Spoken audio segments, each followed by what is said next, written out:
नमस्कार, आप देख रहे हैं आपका अपना चैनल न्यूज इंडिया। मैं हूं आपके साथ गौरव किशोर शर्मा। तख्ता पलट का 1 साल, यूनुस बांग्लादेश का काल। यूनुस ने जब से सत्ता संभाली है, बांग्लादेश प्रमुख के तौर पर जब से ये काम कर रहा है, तब से लेकर आज तक बांग्लादेश में शांति नहीं है।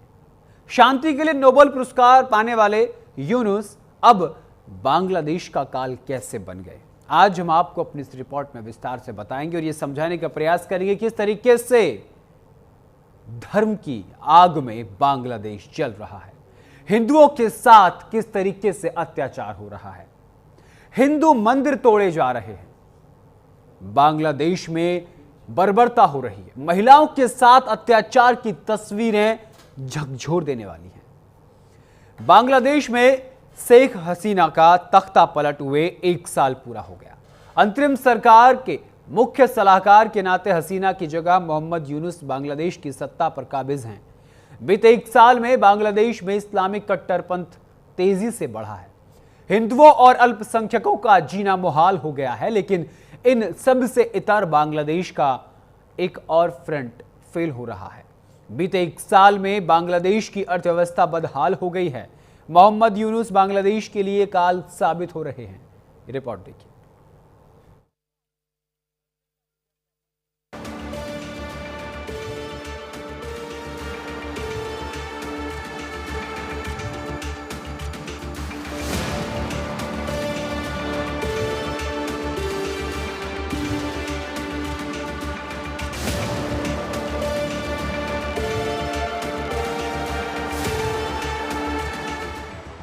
हसीना के निर्वासन को 1 साल, यूनुस राज में स्थिति बदहाल, बंग बंधु का सपना अधूरा, जिहादियों का कब्जा पूरा, हिंदुओं पर बढ़ा अत्याचार, बांग्लादेश में सरकार लाचार। ढाका की सड़कों पर चरमपंथियों का कब्जा था, हाथों में हथियार लिए वे खून के प्यासे थे, कानून नाम की कोई चीज नहीं रह गई थी। सरकार के खिलाफ उनका गुस्सा सड़कों पर फूट रहा था। हर वो चीज जो सरकार से जुड़ी थी उसे वो आग के हवाले कर रहे थे। पुलिस और सेना तमाशबीन बनी देख रही थी। देखते ही देखते हिंसक भीड़ प्रधानमंत्री आवास में दाखिल हो गई। गनीमत ये रही कि भीड़ के पहुंचने से 15 मिनट पहले शेख हसीना ने प्रधानमंत्री आवास छोड़ दिया था। उसके बाद आर्मी के हेलीकॉप्टर से भारत के लिए उड़ान भरी थी। तब से लेकर अब तक 1 बरस बीत चुका है। इस 1 बरस में बांग्लादेश की हालत बद से बदतर हो चुकी है। शेख हसीना के बाद सेना ने अंतरिम सरकार का गठन किया था। बड़ी उम्मीदों के साथ अर्थशास्त्री और नोबेल विजेता मोहम्मद यूनुस को सरकार की कमान सौंपी गई थी, लेकिन हुआ ठीक इसका उल्टा। न खुदा मिला न मिसाल सनम।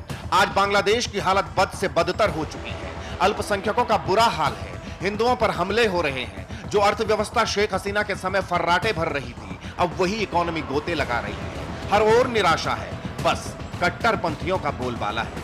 लगातार तीसरी बार बांग्लादेश में कमान संभालने के बाद छात्रों ने हसीना सरकार के खिलाफ हल्ला बोल दिया था। अमेरिका के इशारे पर हसीना सरकार के तख्ता पलट की स्क्रिप्ट लिखी गई। डीप स्टेट ने जी जान से चरमपंथियों की मदद की थी। जनाक्रोश की आग में शेख हसीना की सरकार खाक हो गई, लेकिन खतरा उससे कहीं ज्यादा बड़ा है। शेख हसीना कुछ समय और बांग्लादेश में रह जाती तो उनकी जान पर भी आफत आ सकती थी। गनीमत ये रही कि एक बार फिर से मुश्किल वक्त में भारत ने मदद का हाथ बढ़ाया। शेख हसीना के बांग्लादेश छोड़ते ही मानो चरमपंथियों के हाथ में बटेर लग गया। हिंदुओं पर हमले किए जाने लगे, उनके घरों को जलाया जाने लगा, मंदिर में तोड़फोड़ की जाने लगी। बीते 1 साल में हिंदुओं पर हमले की 2500 से ज्यादा घटनाएं हुई हैं। 69 मंदिरों को अब तक निशाना बनाया गया है। बांग्लादेश के 64 में से 52 जिलों में हिंसा की आग फैली है। बांग्लादेश में नफरत की आग केवल अल्पसंख्यकों तक सीमित नहीं है, बल्कि यूनुस सरकार खुले तौर पर भारत विरोधी विचारों का इजहार कर चुके हैं। बांग्लादेश की अंदरूनी हालत से ज्यादा उन्हें नॉर्थ ईस्ट की चिंता है। चीन और पाकिस्तान से दोस्ती की आड़ में भारत विरोधी नीतियों को अमली जामा पहुंचाने का मौका नहीं छोड़ रहे। मोहम्मद यूनुस न केवल लॉ एंड ऑर्डर के मामले में फेल हुए हैं, इन सबसे इतर बांग्लादेश एक और फ्रंट पर भी फेल रहा है। यह फ्रंट है अर्थव्यवस्था का। बांग्लादेश की अर्थव्यवस्था को बीते 1 वर्ष में अराजकता के चलते बड़े नुकसान झेलने पड़े हैं। बांग्लादेश की जीडीपी 2024-25 में 4% से नीचे आ गई, जबकि इससे पहले के सालों में यह औसत 6.5% हुआ करती थी। 2010 से 2024 के बीच बांग्लादेश में प्रति व्यक्ति आय दोगुनी हो गई थी। जो पहले 1 लाख बांग्लादेशी टाका हुआ करती थी, वो 2010 से 2024 के बीच 2 लाख टाका हो गई। बीते 1 साल में यूनुस के शासन के दौरान 25 लाख से ज्यादा लोग बेरोजगार हो चुके हैं, जो अपने आप में बांग्लादेश की बदहाली की कहानी बयां करने के लिए काफी है। आंदोलन के दौरान जहां बांग्लादेश को हजारों करोड़ का नुकसान हुआ है, वहीं आंदोलन के बाद भी कोई हालात नहीं बदले। स्थिति बद से बदतर हो चुकी है। 1 साल में ही बांग्लादेश की इकोनॉमी संघर्ष कर रही है। भारत से रिश्ते बिगाड़ने की वजह से बांग्लादेश को आर्थिक मोर्चे पर नुकसान झेलना पड़ा है। मोहम्मद यूनुस को सत्ता पर काबिज हुए 1 साल हो गया है, लेकिन चुनाव का नाम लेते ही यूनुस घोड़े की तरह बिदक जाते हैं। कुल मिलाकर यूनुस ने अपने 1 साल में बांग्लादेश को 1971 के पहले पहुंचा दिया है, जहां पाकिस्तान के इशारे पर चरमपंथियों की तूती बोलती थी। आज भी वही स्थिति दोहराई जा रही है। Bureau report, news India. यानी कि आज बांग्लादेश अपनी बदहाल स्थिति को देखकर रो रहा है। 1 साल पूरे हो चुके हैं, यानी कि 1 अगस्त 2024 को शेख हसीना ने बांग्लादेश छोड़ दिया था और उसके बाद 5 अगस्त को यूनुस ने सत्ता संभाल ली। जो 2 छात्र थे जिन्होंने पूरे प्रदर्शन की शुरुआत की थी, उनको भी सरकार में शामिल कर लिया गया। अब इसका असर भारत पर, चूंकि पड़ोसी मुल्क है, उस पर कैसा पड़ा, पाकिस्तान पर कैसा पड़ा, आज हम इस पूरे मुद्दे पर चर्चा करेंगे। और चर्चा करने के लिए हमारे साथ retired group captain UK Devnath ji, defence expert के तौर पर major general retired Rajan Kochhar ji हमारे साथ जुड़ गए हैं। सबसे पहले राजन जी, मैं आपके पास आऊँगा। 1 अगस्त 2024 को जो बांग्लादेश के साथ भारत के रिश्ते थे, आज वो रिश्ते नहीं हैं, क्योंकि जैसे ही 1 अगस्त 2024 को बांग्लादेश से शेख हसीना आर्मी हेलीकॉप्टर से भारत लौट आई वापस, उसके बाद बांग्लादेश की नज़दीकियां पाकिस्तान के साथ देखने को मिली। अगर आज के मौजूदा परिप्रेक्ष्य को देखा जाए तो बांग्लादेश की स्थिति क्या है और भारत के साथ उसके किस तरीके के संबंध हैं?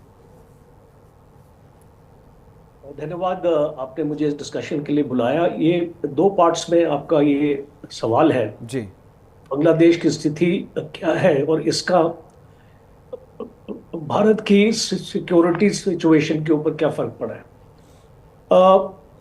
वर्ल्ड बैंक ने अभी हाल ही में अपनी एक रिपोर्ट निकाली है, जिसमें बांग्लादेश का ग्रोथ रेट 3.3% जी बताया है, जो 3.9% से गिरा है इस पिछले साल के मुताबिक।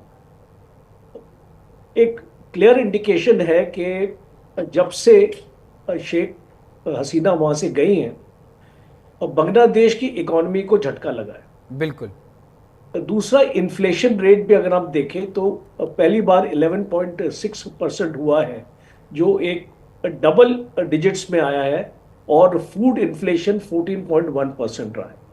और ख़ास तौर पे अगर मैं अनएम्प्लॉयमेंट की बात करूं तो वो एक क्वांटम जंप है अनएम्प्लॉयमेंट में। और गारमेंट सेक्टर, बिकॉज आप देखिए बांग्लादेश की इकोनॉमी काफ़ी हद तक अपने गारमेंट्स के ऊपर, अगर आप कहीं पर भी हमारे देश में भी चले जाइए, बड़े बड़े मॉल्स में चले जाइए, आपको मेड इन बांग्लादेश के कपड़े आपको मिलते हैं। वहाँ पे तकरीबन एक मोनोपोली है। बिल्कुल, दुनिया का दर्जी कहा जाता है सर उसे, दुनिया का दर्जी। बिल्कुल। भारत और बांग्लादेश ऐसे 2 देश हैं जिनका मैक्सिमम टेक्सटाइल्स और गारमेंट एक्सपोर्ट पूरे वर्ल्ड में होता है। और इसीलिए पूरे ये जो साउथ एशियन कंट्रीज हैं जिसमें हम बात करते हैं, बांग्लादेश का ग्रोथ रेट भारत से भी एक इंडिकेशन थी कि भारत से भी बेहतर चलेगा, और अभी इसको झटका लगा है। और एक देश के अंदर अगर आप अपनी इंटरनल सिक्योरिटी आपकी सही नहीं होती है, अगर आप लॉ एंड ऑर्डर की तरफ अगर आपका तवज्जो नहीं है, और अगर आपकी फौज को एक लॉ एंड ऑर्डर की तरफ इस लगाया जाएगा, तो आपकी इन्वेस्टमेंट्स भी नहीं आएंगी उस देश में। और इसलिए हमने देखा कि बांग्लादेश पिछले 1 साल से फॉरेन इन्वेस्टर्स बांग्लादेश नहीं आ रहे, और एक पॉलिटिकल अनसर्टेनिटी है। एक नेशनल सिटीजन्स पार्टी, ये जो यूथ लीडर्स जिन लोगों ने कब्जा अपना कर लिया, गवर्नमेंट का भी ये लोग हिस्सा है अभी। और बहुत इंपॉर्टेंट है कि बांग्लादेश को अगर पटरी पे लाना है तो बांग्लादेश में इलेक्शंस होने चाहिए, पर अभी इसके कोई आसार नहीं नजर आ रहे हैं। बिल्कुल बिल्कुल प्रॉमिस किया जा रहा है कि अगले साल होंगे। बिल्कुल। अब आपका जो दूसरा पॉइंट है क्वेश्चन का, जी हमारी सिक्योरिटी पे बहुत बड़ा इम्पैक्ट पड़ा है, क्योंकि मैं खुद पोस्टेड रहा हूं बांग्लादेश बॉर्डर पर, और इसको बॉर्डर में वहां पे बहुत किलोमीटर फेंसिंग नहीं है, पोरस बॉर्डर है, लोग आते जाते हैं एक गांव से इसको दूसरे गांव में। ऐसे ऐसे गांव हैं कि आधा गांव आपको हिंदुस्तान में मिलेगा, आधा गांव आपको बांग्लादेश में मिलेगा। तो इसीलिए जब हम इन चीज़ों की एक्चुअली बात करते हैं कि बांग्लादेश और भारत के बीच में रिलेशन अच्छे होना बहुत ही ज़रूरी है, भारत के लिए भी और बांग्लादेश के लिए भी। बांग्लादेश को एक्चुअली समझना पड़ेगा कि वहाँ से अभी जो एक झुकाव है चाइना की तरफ, एक झुकाव है पाकिस्तान की तरफ, वो झुकाव बांग्लादेश को बैलेंस करना पड़ेगा अगर बांग्लादेश भारत के साथ अच्छे रिलेशन रखना चाहता है, क्योंकि बहुत प्रोजेक्ट्स हैं भारत के जो ऑलरेडी बांग्लादेश में चल रहे हैं। अडानी आपका, आप जानते हैं, इलेक्ट्रिफिकेशन का, पावर का एक बहुत मेजर इस प्रोजेक्ट है। तीस्ता रिवर आपका एक प्रोजेक्ट है। बिल्कुल। बहुत सारे आपके जो वाटर, क्योंकि बांग्लादेश में बाढ़ आती है, ऐसी ऐसी चीजें आती है, नेशनल कैलेमिटीज आती है, उसके लिए भारत ही एक फर्स्ट रिस्पॉन्डर है। आप चाइना को थोड़ी एक्सपेक्ट करोगे, इतने 1000 किलोमीटर दूर है चाइना, वो बांग्लादेश की मदद करेगा। तो इसीलिए हमारी सिक्योरिटी सिचुएशन के ऊपर दबाव पड़ रहा है, और हम ये देख रहे हैं कि ISI एक्टिविटीज बढ़ गई है बांग्लादेश में। बिल्कुल सर। हम ये देख रहे हैं कि आपका चिटगांव हिल ट्रैक्स में इसको वहां पे जो ये आपकी जो टेररिस्ट ऑर्गेनाइजेशन है ये फिर से एक्टिव हो गई हैं। एक्टिव हो गई है। बिल्कुल। और एक एयरफील्ड जो जिसके बारे में बात की जा रही है, जो चाइना डेवलप कर रहा है, वो हमारे सिलीगुड़ी कॉरिडोर के पास है, रंगपुर, बांग्लादेश की रंगपुर डिस्ट्रिक्ट में वो है। तो इस तरीके की सिक्योरिटी इंप्लीकेशंस बहुत ज्यादा हैं, और हम ये उम्मीद रखते हैं, क्योंकि मैंने आपको बांग्लादेश की इकोनॉमी का डाउनफॉल इसको बताया। इकोनॉमी का डाउनफॉल तो ये भी है ना सर कि जैसे 2024 में शेख हसीना ने बांग्लादेश छोड़ा, उसके बाद 2.1 मिलियन नौकरियां चली गईं, यानी कि एक तरीके से, क्योंकि उपद्रव हुआ वहां पर आंकड़े बताते हैं, और 85% महिलाएं जो हैं, जो जॉब वाली थी, जो काम वाली महिलाएं थी, वो प्रभावित हुई हैं। तो लोगों को परेशानी का सामना करना पड़ा है। हमारे साथ group captain retired UK Devnath ji भी हैं। देवनाथ जी, मैं आपके पास आऊंगा क्योंकि सवाल अब बड़ा हो गया है। सवाल इसलिए बड़ा हो गया है, डिफेंस एक्सपर्ट के तौर पर मैं आपसे सवाल करना चाहता हूं, क्योंकि बांग्लादेश भारत का पड़ोसी मुल्क है, और अगर बांग्लादेश की जो आर्थिक बदहाली है वो अगर नहीं सुधरी तो फिर घुसपैठ बढ़ेंगी, क्राइम रेट बढ़ेगा, और जिस तरीके से भारत और बांग्लादेश की सीमाएं हैं वहां पर लोगों को ज्यादा वहां देखा जा रहा है। अभी कुछ दिन पहले भी बांग्लादेशी घुसपैठ लगातार हो रही है, कारण बांग्लादेश में रोजगार का खत्म होना, लोगों की परेशानी बढ़ना। इस सब से कैसे निपटा जाए? जी हाँ, भारत और बांग्लादेश का जो बॉर्डर है बहुत ही सेंसिटिव है, 4100 किलोमीटर लंबा है। बिल्कुल। और ज्यादातर इलाका या तो नदियों से या जंगलों से घिरा है, ऊंचे ऊंचे पहाड़ भी हैं। तो इन सब जियोग्राफिकल ऑब्स्टिकल की वजह से बॉर्डर की जो फेंसिंग है वो सब जगह करना बहुत ही मुश्किल है।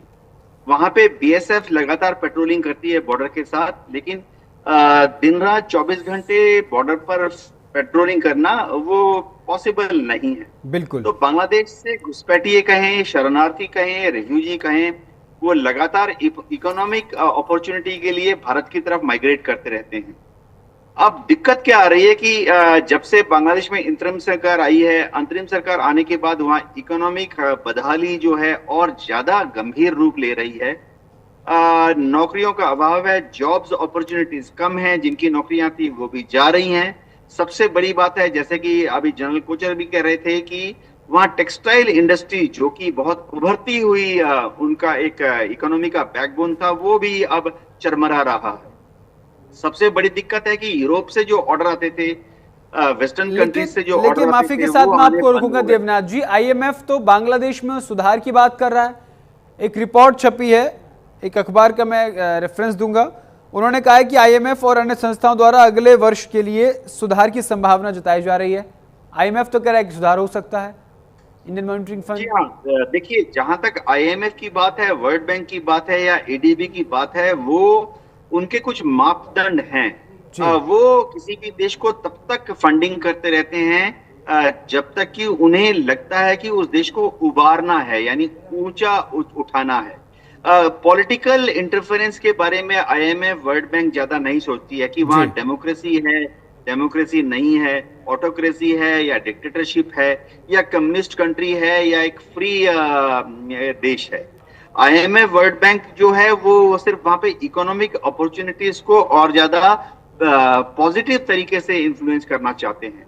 तो वर्ल्ड बैंक में अगर जाएंगे, एडीबी में अब अगर जाएंगे, एडीबी का आप जिक्र कर रहे हैं, मैं एडीबी की एक रिपोर्ट मेरे पास है। एडीबी का कहना है कि आने वाले 2 से 3 महीने में 3.9% ग्रोथ जो है बांग्लादेश में देखने को मिलेगी और आने वाले 6 महीनों में 5.1% ग्रोथ जो है वो एडीबी के आंकड़ों के अनुसार, जो मुद्रास्फीति है। जी हाँ, एडीबी का एक मुख्य मापदंड ये होता है कि वहां पे आर्थिक गरीबी और बेरोजगारी कितनी है, हेल्थ क्राइटेरियाज कैसे हैं। बिल्कुल। तो ये जरूरी नहीं है कि ये सिर्फ एक मजबूत देश को ही वहां आर्थिक सहायता देते हैं एडीबी से। जो गरीब देश हैं, उभरते हुए देश हैं, डेवलपिंग कंट्रीज हैं, बहुत गरीब देश हैं, ऐसे देश जहां पर की आर्थिक कमजोरियों की वजह से डेमोक्रेसी प्रभावित हो रही है, जैसे कि बांग्लादेश, इन सब देशों को एडीबी मदद करता है। एडीबी का बहुत स्ट्रॉन्ग एक जो कंट्रीब्यूटरी फैक्टर ये होता है कि ऐसे देश जो कि पॉलिटिकली अनस्टेबल हैं, एडीबी आगे बढ़कर उनको मदद करता है जी। और जैसे कोई देश अगर आर्थिक रूप से बहुत स्टेबल है, जैसे भारत है, तो एडीबी उतने आसानी से सामने आके मदद नहीं देता है। एक लड़खड़ाती हुई इकोनॉमी या लड़खड़ाता हुआ, देखिए सर, हम इसको इस इकोनॉमी पर हम इसलिए चर्चा कर रहे हैं, उसका कारण है सर, अगर बात की जाए वर्तमान बैंक ब्याज की, तो जो वहां की जो बैंक सुधार हैं, जो मौद्रिक कदम जो है वो ये है कि बैंकिंग सुधार, जैसे बैंक बोर्ड नवीनीकरण ब्याज दरें नियंत्रित यानी 10% पर ही टिकी हुई हैं, इससे आगे नहीं बढ़ रही हैं। अगर बात की जाए शेख हसीना की, तो उस वक्त पर भी जो बैंकिंग ब्याज थी वो 10% थी, आज भी उतनी है। बेसिक सामानों पर आयात पर प्रतिबंध हटाने से कदम भी उठाए गए हैं। जी हाँ, मैं माफी के साथ, बिल्कुल मैं माफी के साथ सर आपको रोकूंगा। हमारे साथ बांग्लादेश से हमारे साथ जुड़ रहे हैं हसन तारिक जी हैं। हसन तारिक चौधरी जी, आपका भारत के न्यूज इंडिया पर बहुत बहुत स्वागत है। गुड आफ्टरनून जी, आपको मेरी आवाज आ रही है? Yes, I am listening. Okay, so now I want to ask you that what the current situation of Bangladesh? The current situation of Bangladesh, as you know, that today the people in Bangladesh are celebrating the 1 year of the popular uprising, which was against... Sir, how you can say you are celebrating of 1 year? How you can say you are celebrating population destroy वहाँ हो रहा है, धर्मों को लेकर के लोगों पर अन्याय हो रहा है, महिलाओं के साथ अत्याचार हो रहा है, वुमेन्स के साथ क्या हो रहा है, आप सेलिब्रेट कर रहे हैं एक साल? Economically, your country is going down. Economically, your country is going down. Yes, this is one side of the consequence which we are facing nowadays. This is not a one side, sir. This is not a one side. This is the one side. You know, every uprising has both the side, positive and negative. You have to understand that there was a people's rejection against the undemocratic regime, but at the same time there was a danger of religious extremism, there was a danger of fanaticism, and there was a danger. So who had done it? Far right forces. Sir, just tell me. Actually, our channel is Hindi news channel, so are you comfortable to talking with us in Hindi language? Yes, but my Hindi will be very broken. Okay. Sure. देखिए, बांग्लादेश के जो वर्तमान हालात हैं वो बद से बदतर हैं। महिलाओं के साथ अत्याचार हो रहा है, युवाओं की नौकरियां जा रही हैं, आर्थिक स्थिति अगर देखी जाए बांग्लादेश की, तो बांग्लादेश नीचे होता जा रहा है। आईएमएफ की रिपोर्ट आई है, एडीबी की रिपोर्ट आई है। आप किस हिसाब से करें कि आप 1 साल सेलिब्रेट कर रहे हैं? लिसन, आप सुनिए, जो बांग्लादेश का जो सिचुएशन है, ये पहले से ही हमारा जो इकोनॉमी है उसमें बहुत सारे प्रॉब्लम्स थे जी। फर्स्ट ऑफ ऑल, हमारा इकोनॉमी में एक जो करप्शन का जो लेवल है वो बहुत बहुत बहुत एक्सट्रीम लेवल में थे जी। जो पिछले जो रेजिम थे वो हमारा नेशनल इकोनॉमी के इतना लूट किया जो पीपल, आम जनता थक गया। सो इसीलिए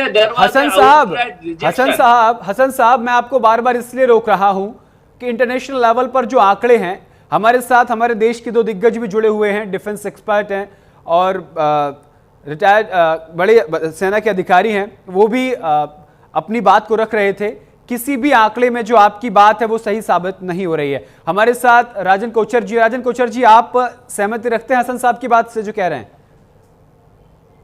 देखिए, बहुत इंपॉर्टेंट ये है, एक हसन साहब का एक अपना पर्सपेक्टिव है, वो बांग्लादेश से बोल रहे हैं, उनको पूरी छूट है, आज़ादी है अपना पर्सपेक्टिव अपना सामने रखने के लिए, बट वो इस चीज़ से इनकार नहीं कर रहे हैं कि बांग्लादेश में इकोनॉमी आज 1 साल में नीचे आई है। बांग्लादेश की जो इंटरनल सिक्योरिटी है, आज अगर मैं हसन साहब से पूछूं जी कि आम जनता पुलिस को या पुलिस अथॉरिटीज की बस में है, तो वो आंसर है नो। पुलिस आज आम जनता को कंट्रोल नहीं कर पा रहा है।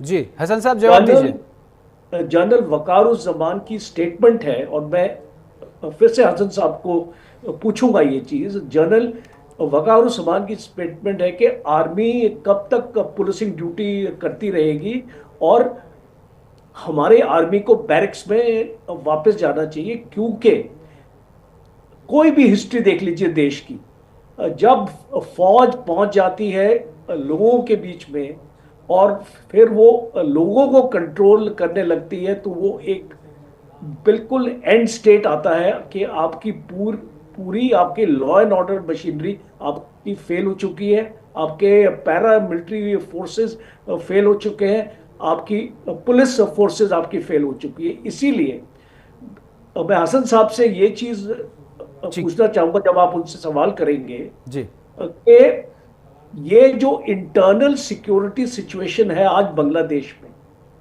क्या उनको लगता है कि पिछले 1 साल में और भी खराब हुई है? ठीक है। क्या उनको लगता है जितने भी यूथ लीडर्स हैं ये इस सड़कों पे आके हिंदुओं का घर जलाते हैं, और जो आपकी जो हिस्टोरिक मॉन्यूमेंट्स है, आपकी जो हिस्ट्री है, आपके देश का जो वजूद है, वो उसको खत्म करने की तरफ बढ़ रहे हैं? क्या आपको लगता है कि आपके जो इंटरिम लीडर है मोहम्मद यूनुस, क्या वो चाइना और पाकिस्तान के दबाव में आके काम नहीं कर रहे हैं? ठीक है। और ठीक जो है। भी आपकी वर्ल्ड बैंक रिपोर्ट है, ठीक है, ये एक लास्ट पॉइंट, ये जो वर्ल्ड बैंक की रिपोर्ट है, जो आंकड़े आपको मिल रहे हैं, अब आपको बहुत पैसा और बहुत फंडिंग चाइना की तरफ से आ रही है, बिकॉज अभी आपको एक डेट ट्रैप में चाइना डालने की कोशिश कर रहा है। जो श्रीलंका के साथ हुआ, क्या आप चाहते हैं कि वो बांग्लादेश के साथ हो?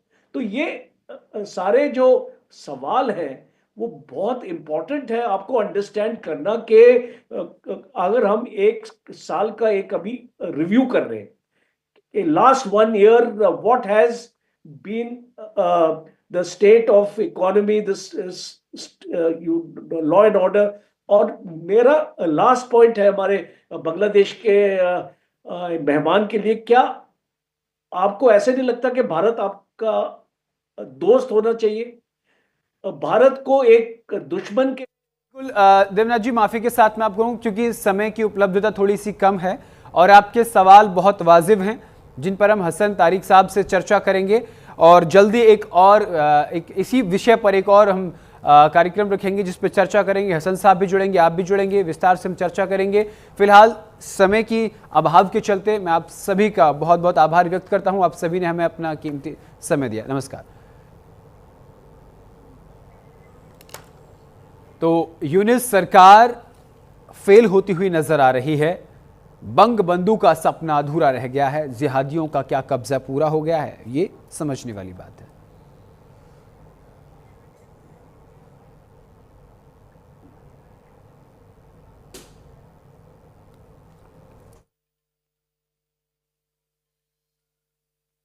शेख हसीना का तख्ता पलट हुआ है।